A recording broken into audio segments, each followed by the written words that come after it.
Hello students, welcome back to another video. जो भी हमारे स्टूडेंट्स बीए फर्स्ट सेमेस्टर में हैं और इंग्लिश लिटरेचर पढ़ते हैं मेजर या फिर माइनर सब्जेक्ट के रूप में, तो इंग्लिश लिटरेचर अगर आपका मेजर सब्जेक्ट है या माइनर सब्जेक्ट है और आप लोग 2026 में एग्ज़ाम देने वाले हैं, न्यू बैच के स्टूडेंट हैं, तो आज की वीडियो में मैं लेकर आ गई हूँ आपके एग्ज़ाम के लिए very most important long question answer. देखिए, हम लगातार हर एक सब्जेक्ट पर क्वेश्चन आंसर की वीडियोस अपलोड कर रहे हैं जो आपके एग्जाम के लिए इम्पॉर्टेंट है। आज की वीडियो में BA first semester English literature का लॉन्ग क्वेश्चन बताने वाली हूं आंसर के साथ।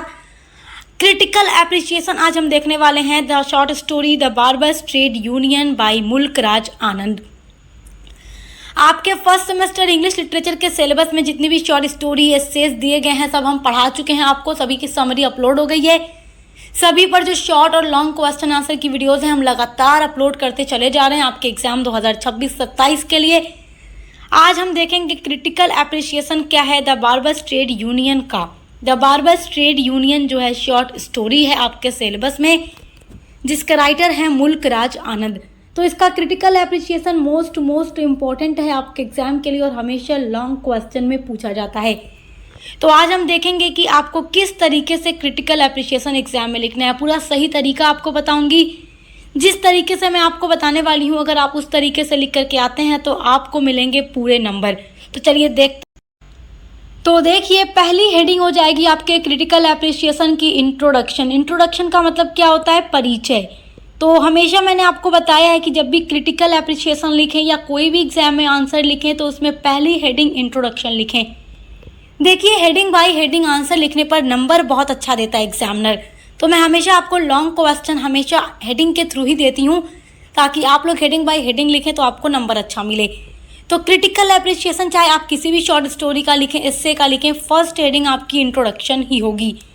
इंट्रोडक्शन में आपको उस स्टोरी के बारे में थोड़ा सा इंट्रोडक्शन देना होगा। जैसे कि आप लिखेंगे the barber's trade union is a short story written by Mulk Raj आनंद।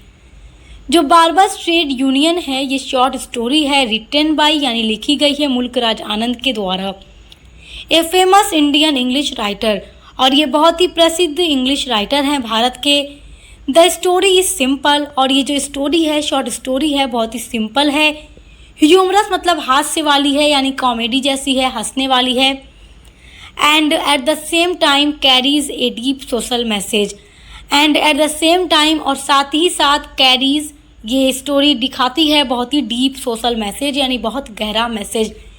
देखिए, जो मुल्क राज आनंद थे ये इंडिया के ऐसे राइटर थे जो हमेशा सोशल चीज़ों के ऊपर लिखते थे, यानी जो कास्ट होता था, कास्ट क्लास में जो जाति वगैरह में भेदभाव हुआ करता था उसके ऊपर, जो कास्ट डिस्क्रिमिनेशन होता था उसके ऊपर ये ज़्यादातर लिखा करते थे। क्योंकि जो लोअर क्लास के लोग होते हैं उनको सोसाइटी में बहुत ही निम्न नज़र से देखा जाता है, उनकी कोई वैल्यू नहीं होती। जो काफ़ी निचले पायदान पर आते हैं, जो लोअर क्लास होते हैं, तो उनके लिए, उनके उत्थान के लिए, उनको उठाने के लिए बहुत सारी स्टोरीज़ नॉवेल लिख कर के गए हैं। और मुल्क राज आनंद की जो स्टोरी है बार्बर्स, बार्बर मतलब क्या होता है? नाई, जो बालों को कट करते हैं, तो इनको भी समाज के अंदर बहुत ही लोअर माना जाता है। तो उनकी कंडीशन के बारे में बताते हैं कि कैसे उनकी कंडीशन होती है और कैसे एक छोटा सा नाई का बेटा एक यूनियन बना लेता है और लोगों के आगे झुकता नहीं है, जो सोसाइटी के बड़े लोग हैं उनके आगे झुकता नहीं है। तो फर्स्ट आपकी हेडिंग में इंट्रोडक्शन इसी तरीके से आपको लिखना है। अब सेकेंड हेडिंग आपकी थीम हो जाएगी। Theme is very most important. Theme अलग से भी पूछ लेता है एग्जाम में, कभी कभी पूछ देता है describe the theme of the story the barber's trade union, इस तरीके से क्वेश्चन पूछ लेता है। तो देखिए, थीम आप लिखेंगे the main theme of the story is caste discrimination. The main theme का मतलब जो मेन थीम है ऑफ द स्टोरी यानी कहानी की, इस कास्ट मतलब जो जाति होता है, डिस्क्रिमिनेशन मतलब भेदभाव। देखो, जाति के अंदर भेदभाव होता है ना, ऊंची जाति वाले निम्न जातियों को कुछ नहीं समझते, उनका कुछ खाते नहीं हैं, उनमें टच नहीं होते, उनके साथ बैठते नहीं हैं। तो कास्ट डिस्क्रिमिनेशन इसका मेन थीम है। सोशल इनजस्टिस, सोशल मतलब सामाजिक, इनजस्टिस मतलब अन्याय। तो जो लोअर क्लास के साथ, जो कि नीचे जाति वालों के साथ जो हमेशा से अन्याय हुआ है ये बताती है story. And the dignity of labour, और जो लेबर होते हैं यानी जो श्रमिक होते हैं, जो लोअर कास्ट से बिलोंग करते हैं, उनकी डिग्निटी भी इस स्टोरी की मेन थीम है। इट शोज, ये कहानी दिखाती है हाउ मतलब कैसे the poor and low caste people, कि किस तरीके से गरीब और लो कास्ट के जो लोग होते हैं are treated badly in society, जिनके साथ सोसाइटी के अंदर काफ़ी बुरी तरीके से ट्रीट किया जाता है। देखिए ये हमेशा से होता आया है कि लोअर क्लास यानी जो निम्न जाति के लोग होते हैं तो ऊंची जाति वाले उनके साथ बहुत ही बुरा व्यवहार करते हैं, बैड बिहेवियर करते हैं। तो ये कहानी दिखाती है कि कैसे सोसाइटी के जो गरीब और लो कास्ट के लोग होते हैं उनके साथ कितना बैड बिहेवियर रखा जाता है। Yet they can fight for self respect, और उन्हें लड़ना पड़ता है, कैन फाइट, वो उन्हें लड़ना पड़ता है अपनी सेल्फ रेस्पेक्ट के लिए। जैसे इसमें एक छोटा सा लड़का है जो इस स्टोरी में मेन कैरेक्टर है जिसका नाम चंदू है और वो अपने लिए लड़ता है। चलिए अगली आपकी हेडिंग हो जाएगी मेन कैरेक्टर। तो आपको क्रिटिकल एप्रिसिएशन में इसी तरीके से हेडिंग बाय हेडिंग लिखना है। पहले इंट्रोडक्शन लिखेंगे, फिर थीम लिखेंगे और थर्ड हेडिंग डालेंगे मेन कैरेक्टर। तो मेन कैरेक्टर इसमें कौन है? The story revolves around Chandu the barber. जो ये कहानी है रिवॉल्व्स मतलब घूमती है अराउंड, चारों ओर चंदू, चंदू की मेन कैरेक्टर है। तो चंदू जो है, चंदू ये जो लड़का है ये एक नाई का लड़का है, बार्बर है, नाई है। तो देखिए नाई का बेटा है तो नाई ही होगा, लोगों के बाल काटेगा, दाढ़ी बनाएगा। तो ये पूरी स्टोरी इसी के इर्द गिर्द घूमती है। हु इज़ पुअर, जो कि गरीब है, एंड बिलोंग्स, और बिलोंग करता है टू ए लोअर कास्ट, और एक नीची जाति से बिलोंग करता है। People insult him and treat him as inferior. जो गांव के मतलब जिस विलेज में चंदू रहता है उस गांव के लोग इसे बहुत ही निम्न नज़र से देखते हैं। और चंदू को देखिए बड़ा शौक था कि जो ऊंची जाति के लोग होते हैं जैसे डॉक्टर है, वकील हैं, वो जो फॉर्मल ड्रेस पहनते हैं, चंदू को भी बड़ा शौक था कि वो मैं भी पहनूं। तो ये फॉर्मल ड्रेस बनवाता है, उसको पहनकर बाल बनाने लोगों के घर जाता है। क्योंकि पहले क्या होता था कि बाल बनाने के लिए लोगों के घर जाना पड़ता था। बड़े बड़े जो गांव के लोग होते थे, ज़मींदार वगैरह, वो नाई को अपने घर ही बुला करके बाल वगैरह, दाढ़ी वगैरह बनवाते थे। तो जब पहन कर जाता है तो पूरे गांव के जो बड़े लोग थे, ज़मींदार वगैरह थे, जो साहू वगैरह थे, वो इस पर बहुत ज़्यादा हंसते हैं और कहते हैं कि तुम नीचे जाति के हो तो नीचे ही बन के रहो, ज़्यादा उड़ने की ज़रूरत नहीं है। तो इसकी काफ़ी ज़्यादा लोग इंसल्ट करते हैं, इसको बोलते हैं, बड़ा भला बुरा कहते हैं। बट चंदू इज़ क्लेवर, लेकिन जो चंदू है बहुत ही चालाक लड़का है, बोल्ड है, एंड हैज़ ए कॉरेज, और उसके पास एक कॉरेज यानी साहस है, टू प्रोटेस्ट अगेंस्ट इनजस्टिस। और ये इनजस्टिस का मतलब होता है अन्याय, अगेंस्ट मतलब खिलाफ। तो ये अन्याय के खिलाफ प्रोटेस्ट करता है, इसके अंदर साहस है। और देखिए आगे चलकर ये बार्बर्स की एक यूनियन भी बनाता है। फोर्थ जो आपकी हेडिंग हो जाएगी वो हो जाएगी प्लॉट। प्लॉट का मतलब होता है कथानक।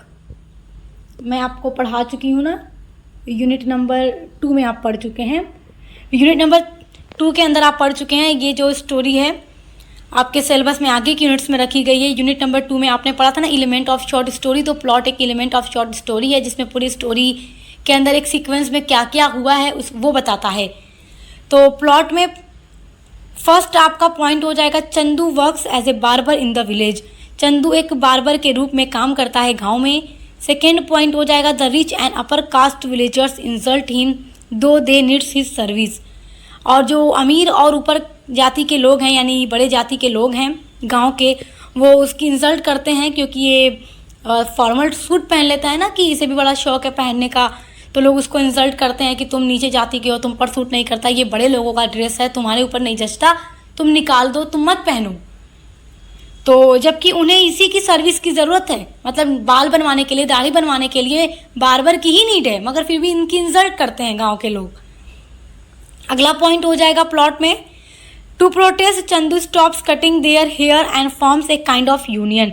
अब चंदू जब देखता है कि पूरे गांव के लोग इनकी जाति का बहुत ज़्यादा मजाक उड़ाते हैं, भला बुरा कहते हैं, तो ये प्रोटेस्ट करता है और जितने भी गांव के नाई थे, बार्बर थे, सबसे ये बातचीत करता है, सबको बैठाता है, एक मीटिंग करता है। एंड चंदू स्टॉप्स, और चंदू रोक देता है, स्टॉप कर देता है कटिंग देयर हेयर, उन गांव के लोगों के बाल। And forms a kind of union, और एक तरीके की यूनियन मतलब संघ का निर्माण करता है, बनाता है। देखिए पहले क्या होता था कि बड़े लोगों को अगर बाल वगैरह बनवाना होता था या दाढ़ी बनवानी होती थी तो वो नाई को यानी बार्बर को अपने घर बुलाकर बनवाया करते थे।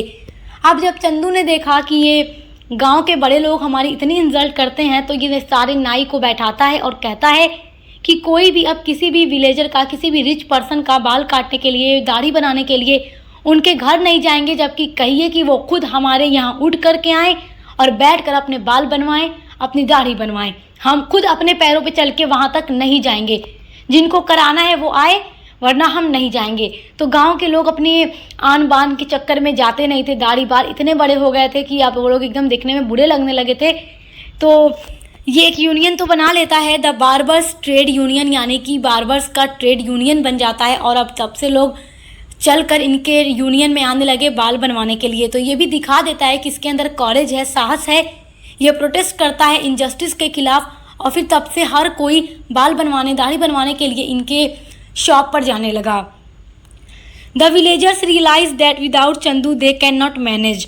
तो अब विलेजर्स को ये रियलाइज़ हो जाता है, महसूस हो जाता है कि चंदू के बिना वो अपने आप को मैनेज नहीं कर सकते। दाढ़ी बाल कैसे बनेगा उनका अगर ये लोग बनाएंगे ही नहीं। तो वो लोग चलकर उसकी यूनियन में जाना शुरू कर देते हैं।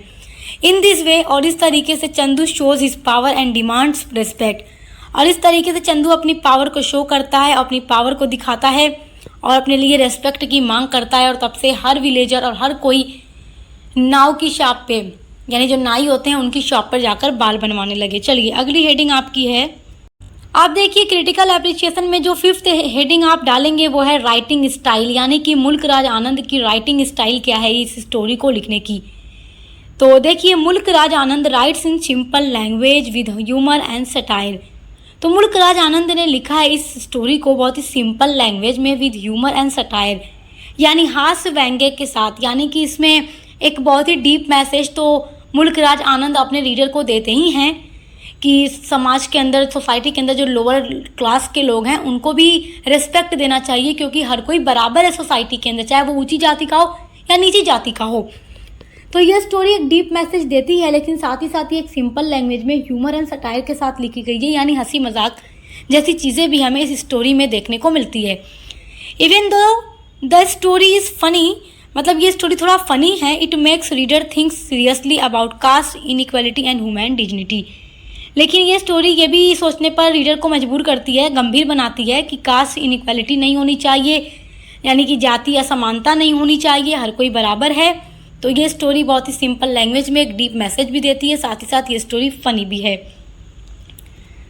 6 आपकी हेडिंग हो जाएगी मैसेज, या आप लिख सकते हैं मोरल मैसेज। ठीक है, मोरल मैसेज ये स्टोरी क्या देती है।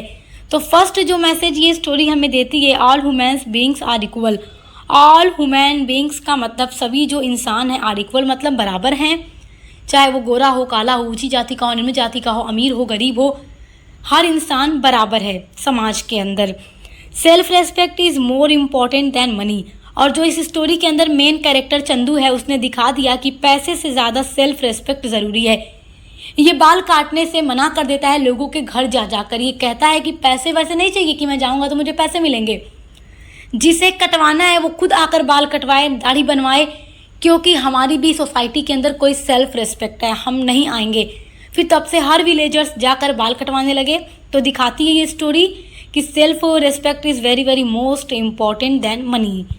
नेक्स्ट मैसेज है एवरी काइंड ऑफ वर्क, हर प्रकार का जो काम है, even cutting hair deserve respect.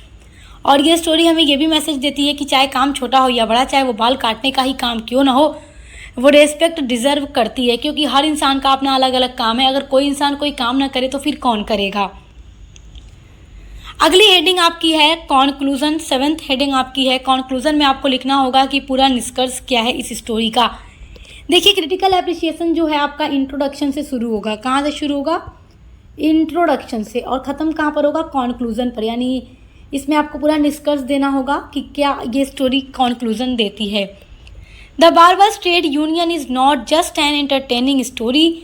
जो ये कहानी है केवल एंटरटेनमेंट करने वाली स्टोरी नहीं है, but also a social criticism. लेकिन ये एक सोशल क्रिटिसिज्म भी है, यानी समाज के अंदर की आलोचना भी करती है। It teaches us about equality, respect for labour and courage to fight injustice. ये कहानी हमें टीच करती है, सिखाती है अबाउट इक्वालिटी के बारे में, रेस्पेक्ट के बारे में, लेबर्स की रेस्पेक्ट करना चाहिए, सभी कोई बराबर है सोसाइटी के अंदर, and courage to fight injustice.